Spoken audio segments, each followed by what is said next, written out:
الحمد لله رب العالمين ولي الصالحين والمصلحين والصلاة والسلام على خير من صلى وصام وطاف ببيت الحرام نبينا محمد وعلى آله الطيبين الطاهرين وعلى أصحابه غر الميامين رضوان الله عليهم أجمعين. الله تعالى فنندري Prej Allahut fali dhe ndihmë kërkoj, salavat dhe salame mbi krijesën më të mirë Muhammedin alayhi salatu wassalam, dërgoj mbi familjen e tij të bekuar, mbi shokët e tij të nderuar dhe mbi gjithë besimtarët që ndjekun rrugën e tij deri në ditën e fundit. Edhe sot me lejen Allah do të vazhdojmë me dersën e radhës në kuadër të serisë së re që kemi filluar në javën e kaluar. Këta janë shembulli ynë. Fjala është për gjeneratat e para, sahabët, tabiint, dietarët e mëdhej, të cilët u mundeshin gjithçka që dishin me vendos në praktik me krejt sinqeritetin dhe përkushtimin e madh që kishin. Ndaj edhe për neve si gjeneratat e mëdhenshme kërkohet me I pasu këta njerëz praktikisht, pasi që sot jetojnë në një kohë që modeli mungon dhe shpeshherë për rinin ton është bo model, ndoshta edhe ne jo besimtar, është bo model jete, një këngëtar, një aktor e kështu me radhë, e që kushdo që e ndjek hapat e tij, sigurt e ka devijimin, Allahu na ruaj. Ndajim pasardhës në umeti që ka lënë burra të mëdhej. Prej pejgamberit sallallahu sahabe radhiyallahu anhum, tabiinëve dhe dietarëve të mëdhej, e që këta janë ata që na krenohum me ta dhe me lejen e Zotit e lutem Allahun çdo ditë me na bashku me ta në xhenetet e tina. Tema sot me do tjetë halu selef ma al-Quran, gjendja e të parëve ton me Quranën. Në javën e kaluar ishte ambicia e lartë dhe sot është Kurani. E pse zgjedha pikërisht këtë temë trajtu rreth Kuranit? Për arsye se prej këtu fillon ndryshimi. Sahabët radhiyallahu anhum ishin njerëz të thjesht para se të zbriste Kurani. Jetonin në një periudhë pa dije dhe në periudhë që vlerat nuk u çmojshin. Shumë prej tyre I vrisnin edhe fëmijët e vet. Kemi disa raste prej sahabëve që në kohën e ignorancës I vrisnin fëmijët e vet. Imam Darimi në Sunenin e tij në fillim të Sunenit e tij e ka një kapitull që e ka quajtur kapitulli I ignorancës dhe sjell shembuj se si disa prej muslimanëve para se të pranonin Islamin I mbytnin fëmijët e tyre. Njëri prej tyre më thotë, e mora vajzën e vogël sapo I boni 3 vjet për më u shëtit me të, dhe kur arrita tek një vend, I jepa një trovë bukë në dorë dhe e vendosa në një grop të hapur, po shumë të thellë. E pastaj unë dola për asaj grope dhe mbet vajza e vogël në të. Pret ke që pindimaj, njëherë mendoj se jem duke u zbavit me të, e pastaj e lash në atë gjendje thëtë dhe nuk e ktheva kokën. E qysh këta njerëz kanë ndryshu, është ky Kur'an. Ky jau ka ndryshu komplet konceptin e mendimit, konceptin e jetës dhe praktikës të saj. Ndaj e lutem Allahun që edhe neve, si gjenerata të vonshme, ky Kur'an të bëhet shkak më në ndryshu konceptin e jetës në çdo aspekt. Pasi që Allah Azza wa Jalla thot për këtë libër, inna hadha al-Qur'ana yahdi lillati hiya aqwam. Ky Kur'an është që ngrit në ato që është më e larta, më e çmueshme, në normat më të larta morale. dhe largimi për këtij Kurani ka pasoja të mëdha, siç thot Allahu: وَمَنْ أَعْرَضَ عَنْ ذِكْرِي فَإِنَّ لَهُ مَعِيشَةً ضَنكًا وَنَحْشُرُهُ يَوْمَ الْقِيَامَةِ أَعْمَى. Ai që ja kthen shpinën e Kuranit ka jetë vështirë në këtë botë, edhe në botën tjetër e ringjallën të verbër. Nuk ka njeri që nuk punon me Kuran, nuk jeton me të, veçse ka jetën llog. Këto jem shumë i sigurt, më i sigurt se sot që pjo shoh. Për shkak se Allahu Azza wa Jall është ai i cili po tregon për gjendjen e atyre njerëzve të cilët jetojnë në këtij libri. Ai mundet më duk i mirë para njerëzve. Mundet më duk që është njeri me moral të mirë, është fetar i mirë, po në brendësinë e tina, në ato gjëra që i din Zoti, dhe i din shumë pak njerëz rreth tina, është realiteti i tij. E pse kjo? Pasi që nuk jeton me Kur'an, nuk e jetëson jetën e vet këtë libër që Allahu Azza wa Jall kërkon prej neve. Kjo pasoja në dunja, a met me kaq jo, ka pasoja edhe në botën tjetër. Vazhdon Allahu me tregu, thot: "Qala rabbi lima hashartani a'ma wa qad kuntu basira." O Zot, pse më ke ringjall të verbër, unë kum pa në dunja. Qala kadhalika atatka ayatuna fanasitaha wa kadhalika al-yawma tunsa. Kështu të kanë ardhur ajetet tona, i ke ngu. Ka pas njerëz që t'i kanë shpjegu, pas s'ke punu me to, e kështu sot në ty të harrojnë. Nuk merrem me ty. Pra prej atyre njerëzve që Allah nuk i flet në ditën e gjykimit, nuk i këshyr, nuk merret me ta, është ai që e lën librin e Allahut, e lën punimin me këtë libër dhe praktikimin e tij. Jo krejt sahabët kanë ditë me lexu, por gjithë kanë punu me Kur'an. E çush i bën kjo? Ata që nuk kanë ditë me lexu, kanë shku dhe kanë mësu, kanë janë ul dhe kanë dëgju Kur'anin prej atyre që kanë ditë me lexu. Edhe janë shqu si gjenerat për mbamendje të fortë. E kanë marrë librin e Zotit drejt për drejt prej gojës të pejgamberit sallallahu alajhi wasallam, po ashtu edhe prej leximit në namaz dhe prej leximit të tjerëve që kanë lexu, pasi që e kanë njohur mirë gjuhën, e kanë kuptuar dhe kanë pas më të lehtë për me e mësu. Kjo është një aspekt, po qysh kanë punu sahabët me Kur'anin.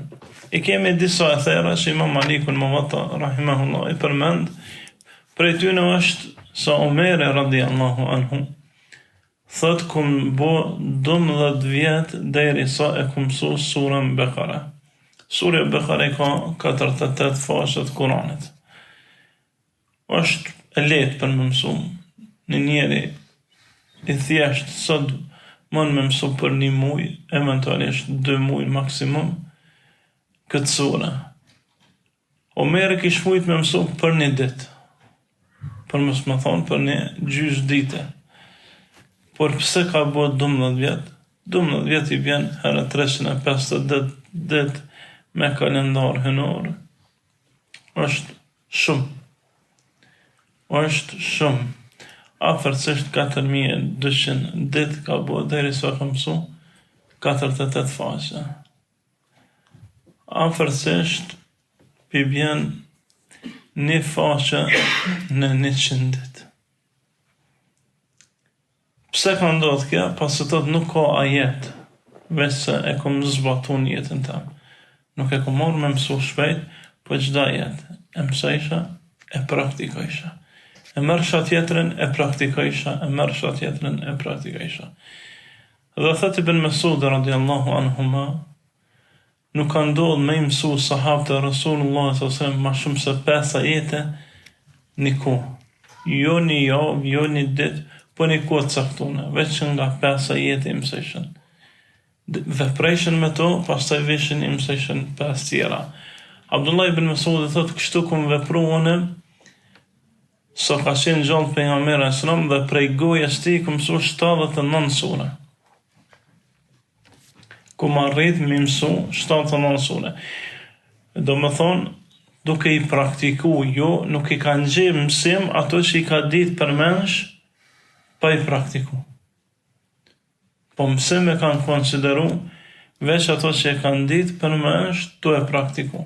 Omeri radiallahu anhu ka qenë hafiz, e ka njoft Kur'anin. Ai s'ka pas nevojë me memorizu Kur'anin, se ka ditë surën Bekare. Po pse thot ku bë 12 vjet? Për shkak se e ka quajtur mësim praktikën e librit të Allahut azza wa jall. I tillë ka qenë edhe njeriu më i mirë pas pejgamberit të Allahut, Ebu Bekri radiallahu anhu. E që ky njeri ka qenë shumë i lidhur me librin e Allahut. Në çdo namaz që ka falë, thuaj se nuk është kuptu që ka po lexon prej çajtnit të madh që ka bërë. So që në momentet e vdekjes të pejgamberit alayhis salam, i dërguari Allahu alayhis salam pasi u smor shumë dhe smundja ja mundi, nuk mund të më don më as me fal namazin, tha murru Ebu Bekr e yusalli bin nas, urdhënon Ebu Bekrin me fal njerëzve namazin. Aisha radiallahu anha tha, ja Rasulullah, inna Ebu Bekr rajulun layyinun yabki kathiran. Tha Ebu Bekri është njeri i butë qanë shumë, edhe nuk kuptohet se çka po lexon. Surën Fatiha se kanë kuptu, edhe pse krejt e kanë ditë prej çajtën të madh që ka bërë. Kështu kanë qenë sahabët tonë radiallahu anhu. Uthmani radiallahu anhu veçohet me lidhjen e tij me Kur'an dhe me atë fjalën e njohur që thot lab tahurat qulubuna ma shabihat min kalami rabbina, nëse kishin qenë të pastërta zemrat tona, nuk ishin ngop kur me leximin e fjalës të Allahut tonë. Nëse kishin pas të pastërta zemrat, kur nuk ishin ngop me leximin e fjalës të Allahut. Dhe është transmetu prej tij me zinxhir të saktë transmetimit se në muajin e Ramazanit Uthmani e kishte zakon me shku në Qabe. Veçanërisht në 10 që në fundit e që brenda një nate e bënte hatme krejt Kur'anin. Një natë vetme e bënte hatme krejt librin e Allahut azza wa jall. Kështu është transmetuar edhe prej Imam Shafiut që gjatë Ramazanit bënte 60 hatme. Një hatme natën dhe një hatme ditën. Këta njerëz ishin të lidhën shumë me librin e Allahut azza wa jall.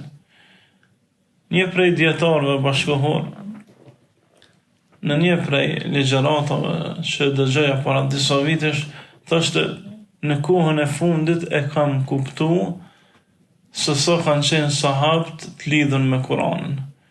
I lexojsha këto tekste që fletëshin për jetën e tyre, po nuk mësha me e paramendu që 60 hatme mi bom rana një muaj.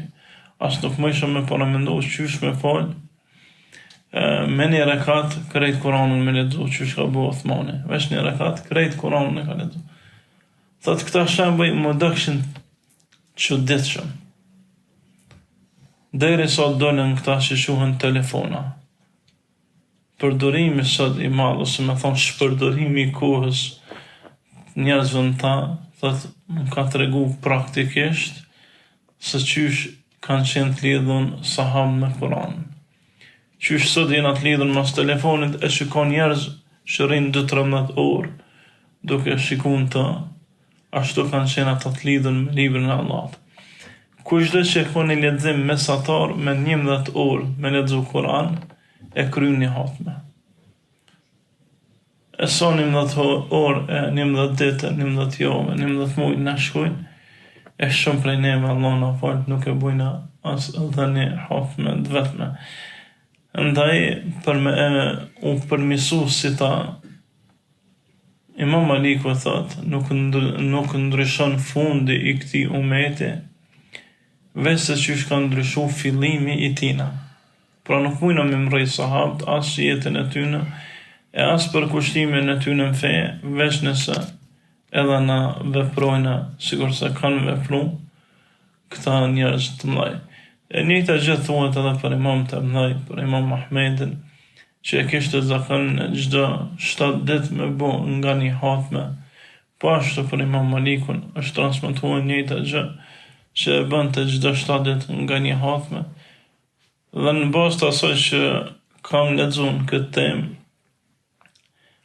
prej të parëve tonë nuk vononin më shumë se 1 muaj në kryerjen e hatmes.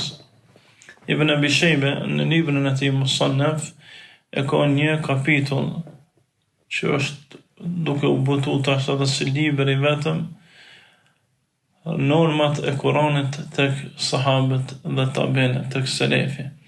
E në atë libër përmend disa ethera që nuk e kanë të i kalu 1 muaj, veç se e kanë lexuar librin e Allahut Azza wa Jalla.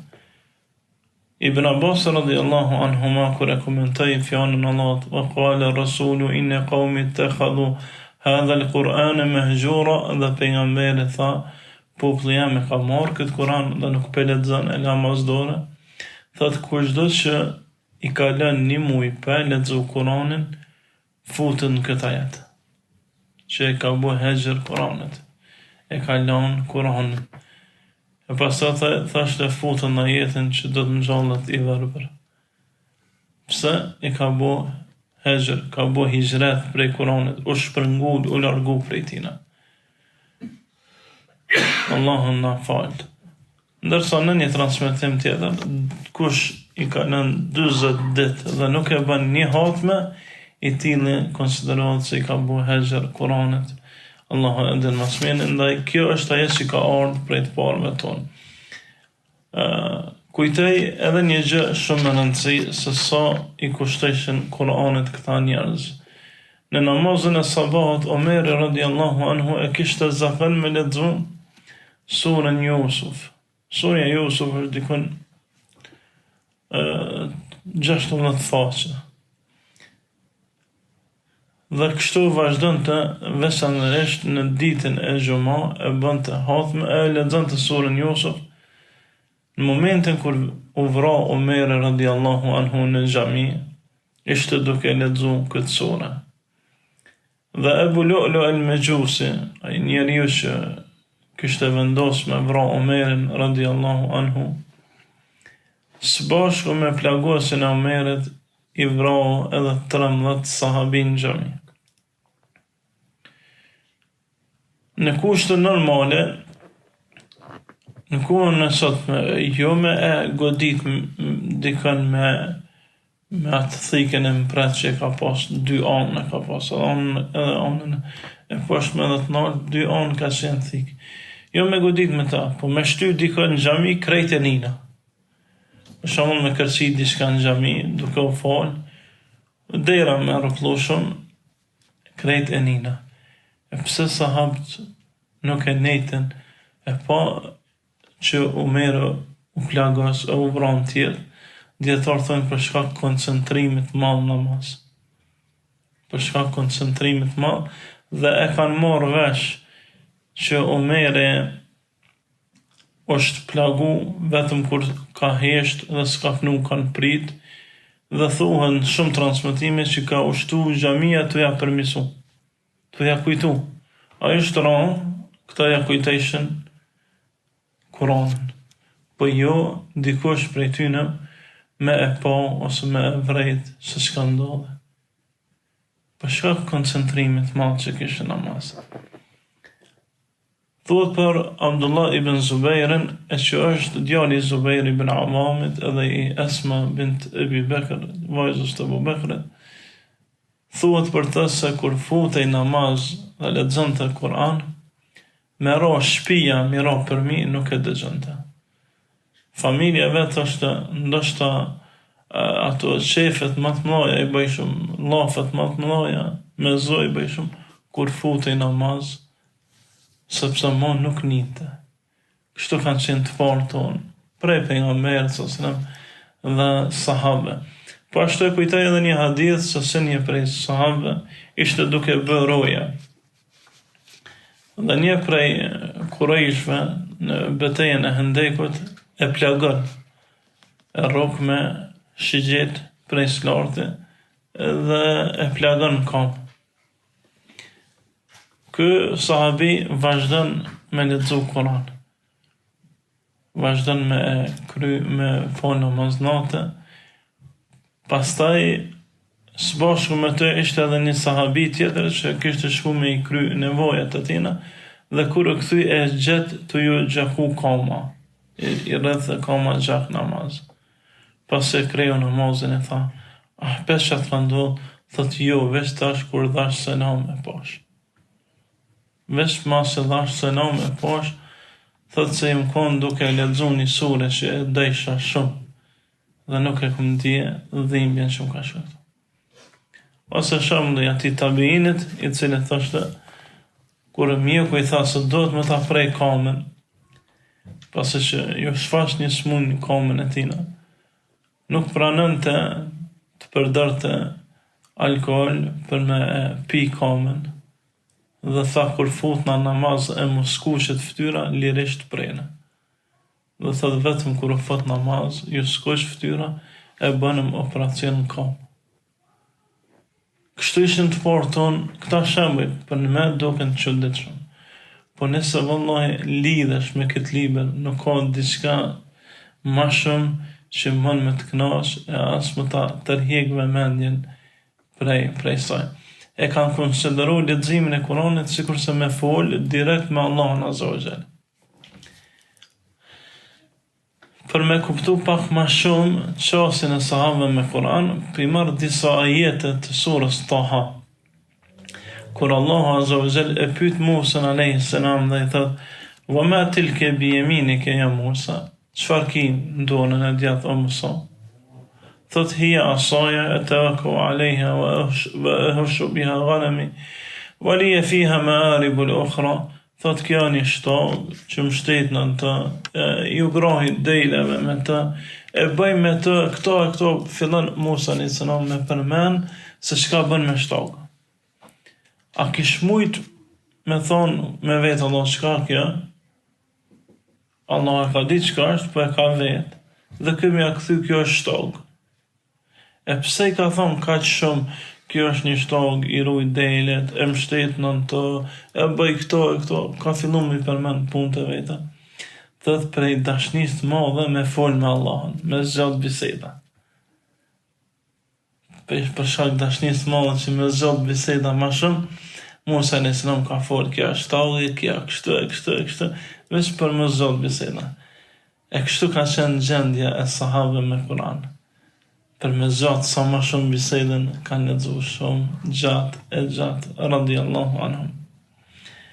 Ndaj vllaznit e mi, une e kuptoj se për shumicën prej nesh kuptimi i Kuranit është i rrallë, për shkak se së njohëm gjuhën sa dohet, nuk e dina tefsirin si ç'dohet, po të paktën me u mundu njëri që mja bo vetës 20 faqe në ditje mi lexu. E lexon gjuhën shqipe, në gjuhën arabe, nëse jo të paktën me lexu në gjuhën shqipe, ndërsa në gjuhën arabe me dëgju, duke shku në kerr, në punë, duke u kthy, për shembull e bën çdo ditë me dëgju kanë gjuz, se e ki se vapin si me lexu. Ai që e dëgjon e merr sikur se ai që e lexon. E ki se vapin si me lexu, e dëgjon atë ki 30 gjuza, gjuzën e parë e dëgjon, kur shkon të shtëpia, e merr e këshyr çka ose në gjuhën gjermane ose në gjuhën shqipe, çka po thot që ky gjuz. E ki e lexon shpejt. Edhe kisha propozu me marrë një fletore afër vetit që mi shkru disa pyetje, se kuptohet se jo krejt ajetet që i lexojnë janë të qarta për neve, e pastaj me vetë vëzëllar të ndërum për ato ajete, se kështu njëri lidhet me librin e Allahut Azza wa Jall. Me bu një hat me qështu, kur njëtë s'mën me lënë ma. E pastaj djetarë në mësojnë se sahabët kur ju kanë qasë Kuranit, ju kanë qasë me tematika. Për shembull, një hat me ka pas, ka thonë, unë po du me këqyr, çka Allahu kërkon prej besimtarit, unë jam besimtar, çka Allahu Azza wa Jall kërkon prej meja. Për shembull, janë 89 ajete ku Allahu thret: "Ja ayyuhal ladhina amanu", o ju që keni besu, e që Ibn Mesud dhe thotë është si me thirr namen, o filan. Qështu i bjen kjo ajet. Me morë, këtu ka kërkesa edhe ka ndalesa. Cilat janë kërkesat, mi shkruan anën e djathtë kërkesat, anën e majtë ndalesat prej ajeteve, e pastaj për to masë të krysh, ose duke vazhdu, duke krysh çdo herë ka pak, me vetë një hoxh për çato ajete. Ose me bë një hathme, qysh Allahu Azza wa Jall i trajton cilësitë e besimtarit në Kur'an. Kjo ke kërkesat e Zotit. Një hathme tjetër, cilat janë cilësitë e muslimanit. Kur kanë vetë për Aisha radhiyallahu anha për moralin e pejgamberit sallallahu alaihi wasallam, siç e përmend Imam Burgjulani në librin e tij Bujaria, thot e kanë vetë Aisha radhiyallahu anha se cili ishte përshkrimi real i pejgamberit alayhis salam. Cili ishte morali i tij, karakteri i tij, me çka kisha mujt me përshkruar mas mirëte. Aisha thot, a ke lexu fillimin e surës Mu'minun, ku Allah thot qad aflaha al-mu'minun, kanë shpëtu besimtarët. Alladhina hum fi salatihim khashi'un, ata që namaz janë shashtresht prej frikës të Allahut për ulën. Walladhina hum anil lagwi mu'ridun, janë larg veprimeve të këqija, fjalëve, veprave të këqija. Walladhina hum liz-zakati fa'ilun, ata që japin zakatin. E kështu me radhë, derisa vjen te fjala e Allahut ulaika humul warithun, këta janë ata që trashëgojnë, alladhina yarithuna al-firdausa hum fiha khalidun, që do ta trashëgojnë firdausin, e ata do të jenë përgjithmonë. Pra me pas një lloj hathme tjetër me Kur'anin, se kështu e kishin të kuartun, se po dojna me arrit cilësitë e besimtarëve. Një hathme tjetër me pa se si Allah e trajton devotshmërinë. Për shembull thot wa aqimu s-salat inna s-salata tanha anil fahsha'i wal munkar. Falni namazin, se namazi largon prej veprave të këqija dhe të refuzuara. Mos syni s'mon me pa haram. Nuk lejon, veshës lejon me bo, dorës lejon me prek. Jo që ti je i devotshëm, jo që ti vetë mundesh, po e urren zemra. Zemra e sheh diçka të keqe, që sheh për shembull një aromë, që ndjen një aromë të keqe kur afrohen nga mbeturina e kështu me radhë. Pra është e mbrojtjen prej kësajna. Ndaj me lexu një hathme të tillë, apo për Ramazanin, ja ayyuhalladhina amanu kutiba alaykumus siyam, o ju që keni besu, ju është bërë obligim agjerimi. Pse? Kema kutiba alal ladhina min qablikum, se ka qenë obligim edhe për popujt para jush. Me çfarë qëllimi u bë obligim? La'allakum tattaqun, se kështu bëni devotshëm. Pra agjerimi qenë ka shaj e devotshmërisë. E pse? Se nëse njeri arrin me lon ato që Zoti e ka leju në send, si ushqimin dhe pija, e qysh nuk e lën ato që e ka ndaluar çdo kohë ven. Nëse uji bëhet haram në Ramazan, e lën, është halal në send uji, po gjatë ditës bëhet haram, se pin, çka thu për ato që është gjithë haram, si kamata, zinaja, e kështu me radhë, a mendon se e bën kur? Ose për zakatin, qad aflaha man zakaha wa qad khaba man dasaha, është pastru, e ka falë Allahu ato që ka dhënë zakatin, e ka pështru Allahu, e ka ndyt ato që ju ka shmang këti obligimi. Apo për hajin, që është qëllim i tina me u kthy sikur sa ditë që të ka falë nana, krejt këto adhurime, qëllimin e pasën me arritje devotshmëria. Njën ndikon 247 ajete që flasin Kur'an për devotshmëri. Edhe me këshyrë që ato ajete, ose qysh Allah trajton devotshmërinë. Këta shembuj do të më na shërbyn në mënyrë praktike me pas qasje me librin e Allahut Azza wa Jall. Dhe shembuj prej tabiinëve dhe tabiinëve janë shumët.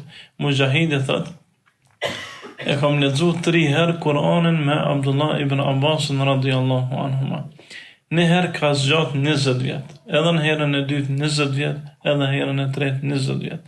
Thot 60 vjet i kom bo me të 3 hathme, po s'ka kalu ajet, veç se kom vetë kur u zbrit, për kon u zbrit, rrethonat e zbritjet, s'kumlon kur gjuna jetë prej rregullave, kuptimeve që më kanë ardhur mu, veç se kum pyet për to, thotë edhe shpesh herë kum thonë, mendja eme e ka kuptu deri çto, a mënesh halem ma shpjegu, thotë halem ma ka sqaru. Tafsiri Ibn Abbasit fatmirësisht pjesa dërmuese e tij gjendet tek Imam Ibn Abi Hatim ar-Razi në tafsir, edhe tek tafsiri Taberiut radiallahu anhuma. Ndaj me u mëndu njeri që me gjetë një hoxh edhe me lexu ka dalë Kur'an, edhe nëse bën 20 vjet, edhe nëse bën 30 vjet. Po ashtu Ibn Abbas radiallahu anhuma thoshte me lexu një ajet edhe me kuptu çka po don Allahu me më thonë me këtë ajet, është më dashnë për mua se me lexu krejt Kur'anin. Për shembull muajin e Ramazanit, tek shumica e hoxhallarëve, kur ligjerojnë, flasin shumë për sasinë e leximit. Është në rregull me pas sasi, se sasia e sjell cilësinë me lejen e Allahut. Pa është në esenca e leximit sasia? Jo. Sa hatme I ka bo pejgamberi alayhis salam në Ramazan? Një hatme. Me Gjibrilin alayhis salam. Ule ka lexu. E ka bashk lexu o fjala, se ka lexu lexim që shna e menojna, po e ka bashk lexu. Kanë fol me Gjibrilin alayhis salam për kuptimet e këtij ajeti. Gjibril alayhis salam e ka mësu do kuptime e ka mësu pejgamberi sallallahu alaihi wasallam, pra kanë fol për ato ajete. So biseda jonë sot bëhet vëllezërit e mi për gjëra që vallahi s'kan dobi. Me pas thonë veç 10%, 10 minuta nditje me bë ka një ajet, me fol për ta, me bë një grup, me fol për një ajet, për shembull, për ajetin ja ayyuhalladhina amanu taqullah wal tanzur nafsu ma qaddamat lighad, ajo që ne besu, keni frikë Allahun dhe të këshyrë se cili prej jush ka po përgatit nesër për takim me Allahun, dhe keni frikë Zotin se Allahu ju sheh çfarë veprani, që ta jetë në morë. Min nxjerr 4-5 dobi, 5 minuta, 10 minuta, me kalu ditën, mjafton me lejen e Allahut. Se janë 6236 ajete. Me bojë që shtë çdo ditë ka një ajet, me lejen e Zotit, e kryna Kur'anin, disa herë, 2 herë, apo 3 herë, deri sot na vjen e gjeli, tu e lexu librin e Zotit. Ndaj me pas një strategji, se kështu kanë qenë të partë tonë.